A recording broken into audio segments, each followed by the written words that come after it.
Hi, everybody, and welcome. My name is Ben Piccini. Welcome to Radical Civility, a project of Public Square Magazine. I've been remiss. I've been busy between Christmas and everything else that's been going on. I've been a little bit too busy to prep an episode, and I sat down tonight and realized I should get this done. There's something that's been on my mind, and I'm going to show you what that is here in just a second. Let's see. So this is a graph that a friend of mine sent to me, and it's trust and for those of you who are watching on, or I should say, those of you who aren't watching on YouTube, those of you who are listening on the podcast, it's a graph that shows the trust and confidence in U.S. institutions from 2018 to 2021. That's a 3-year gap, and while Congress didn't move much, that's because it was already in the toilet in terms of trust in the institution. It went from 6% to 5%. That is to say that nobody trusts Congress. The news media went from 16 to 10%. Supreme Court went from 27 to 18. The presidency from 28 to 19. The law enforcement from 50 to 33, and the military from 70 to 45. That is mildly terrifying to me. And I don't think that that's the only one. So there is an article out by David Brooks. He's a writer at the New York Times. And he wrote an article called "America is Falling Apart at the Seams." And it's pretty simple. His belief is that America is falling apart at the seams, and he talks about crime rates, and he talks about the statistics. It says, I'll just start out with the first couple of paragraphs to give you a sense, and the whole piece is about like this. In June, a statistic floated across my desk that startled me. In 2020, the number of miles Americans drove fell 13% because of the pandemic, but the number of traffic deaths rose 7%. I couldn't figure it out. Why would Americans be driving so much more recklessly during the pandemic? But then in the first half of 2021, according to the National Highway Traffic Safety Administration, motor vehicle deaths were up 18.4%, even over 2020. Contributing factors, according to the agency, included driving under the influence, speeding, and failure to wear a seatbelt. Why are so many Americans driving irresponsibly? While gloomy numbers like these were rattling around in my brain, a Substack article from Matthew Iglesias hit my inbox this week. It was titled "All Kinds of Bad Behaviors on the Rise." Not only is reckless driving on the rise, Iglesias pointed out, but the number of altercations on airplanes has exploded, the murder rate is surging in cities, drug overdoses are increasing, Americans are drinking more, nurses say patients are getting more abusive, and so on. I will just mention one other thing, and that is that teachers are facing a rising tide of disruptive behavior, both major and minor. This is chilling stuff. This is scary, and it's the kind of thing that I've been worried about for a while. I've had a deep sense of old man foreboding that something bad was coming, and I think that this is part of it. I started this podcast because I felt like the winds were blowing and that somebody needed to stand up and say some good things, and I hope that that's what we're doing. I do want to be clear that there are some bad things out there. I don't think it's quite time to abandon all hope yet. And I think that this new year, I've had a lot of thoughts about where the world is heading and what we can do. In the last couple of weeks, Ukraine is increasingly on edge with a potential Russian invasion. About a week and a half ago, Prince Andrew is officially no longer going to be referred to as His Royal Highness because of his dealings with Jeffrey Epstein. The world is just in a hard place, and there aren't many heroes, and things are dark. And yet I saw something with all of that negativity that I feel like is probably worth bringing up. In my family, we have decided that if our kids get in trouble, they have to own it, feel it, and fix it. I stole this from a friend of mine who implemented it at a school I worked at. It's pretty simple.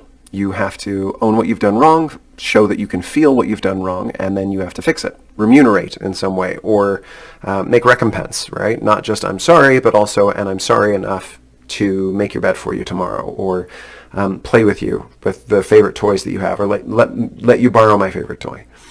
Well, tonight I disciplined one of my children lightly. I mean, this is a small thing, and I said, all right, you got to fix it, and they said, okay. And then the other child said, no, it's okay, you don't have to. I said, oh, that is so nice. You don't have to fix it. That is so forgiving and so kind. And then both children looked at me and said, no, Daddy, we've made a deal. We never have to fix it with each other. because we know we're going to make mistakes. And that way, if we all just agree that we never have to fix it, then we can just get back to playing a lot faster. My children have figured out something that I think is really cool and important.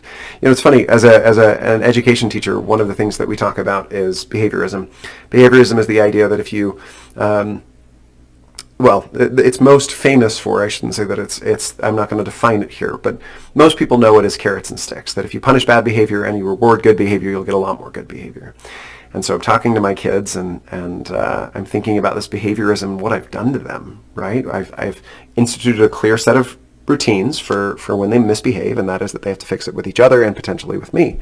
And they on their own have come up with this idea of it is optimal for us as children to lower the price of fixing things as low as humanly possible. That forgiveness needs to be easy and quick, and that forgiveness needs to be fast and easy, and we need to not stand in the way, because as a transaction, it's going to be my turn sometime next, and I want it to be really easy for me to get back to play, and we've all agreed on this, and they're enjoying it. If only nations had learned the same thing, and I'm not really kidding about this. Maybe if people had learned the same thing. By the way, this is not the only answer that we need to these problems, and by the way, sometimes forgiveness is forgiveness of really grave matters that don't apply to kids. Sometimes forgiveness is really deep and hard because it's still ongoing injustice. So I'm not trying to make light of any of those things. But the vast majority of injustices that happen on a daily basis, certainly all of the ones that happen to me, are minor and can be easily forgiven.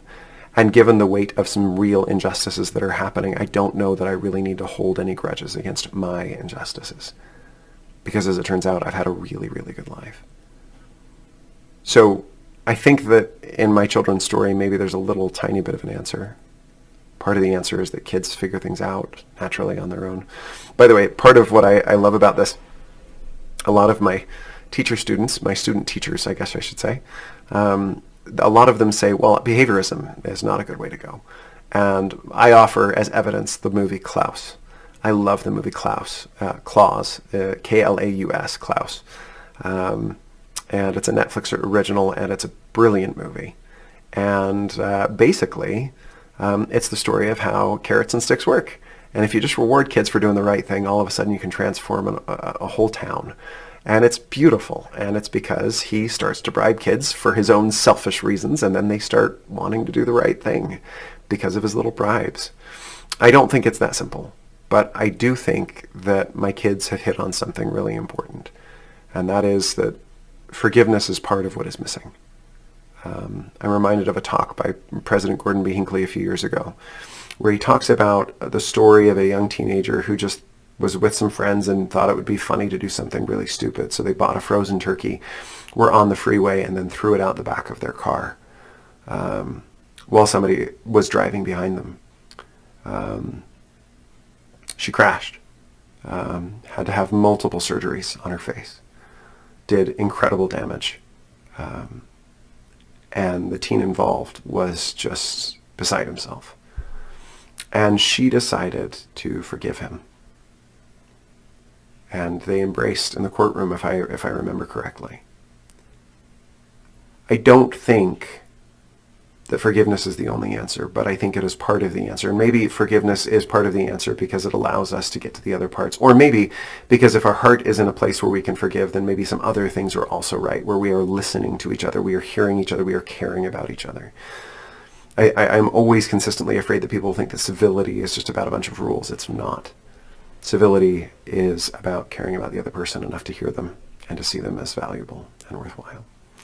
So that's my long, meandering story for today. The world is hard and difficult, and at the same time, things are dark. But I think my children have hit on something that is worth thinking about. We have a lot of exciting things coming in the next few months. I've already got a bunch of episodes lined up. Some of them are beginning. We're already interviewing some folks, and we're going to get those produced. Thanks to my producer, Nick, for always being amazing. Our hope is to make the world a little bit better, to make the world a little bit more light and bright, to engage hard issues well. And that is not easy. And that means I'm going to make mistakes. I'm more scared today, I think, than I've ever been, that I'm going to say something idiotic and stupid. So let me just tell you, I am going to say something idiotic and stupid, but I am trying. And I know that that's maybe not enough, but it's the best I can offer. And I think if we could have a world where more people were trying their best, that would be a good thing. So thank you for being on this crazy journey with me and listening. I don't know why you all do it. Actually, a dear friend of mine just told me that they gave some comments on YouTube thanking me for an episode, and I had no idea they were listening, and it was actually quite touching. I recognize that most of you are just my friends, and I'm okay with that. But thank you to all of you who are still here and are listening, and thank you to my Public Square friends who have let me sign on to this with them, with their name and their brand, which I know that they take very seriously, and so do I. And know that we're going to keep trying the very best that we can. So with that, God bless. Go out and do some good in the world. Make the world a better place, and keep trying your best. I need to write down my tagline at the end because I've forgotten it. The opinions expressed are only the opinions of me, and not even me, because I hope that in the future I will be smarter and wiser or something like that. I don't even remember. God bless everyone. Talk to you later. Go do some good in the world. Bye.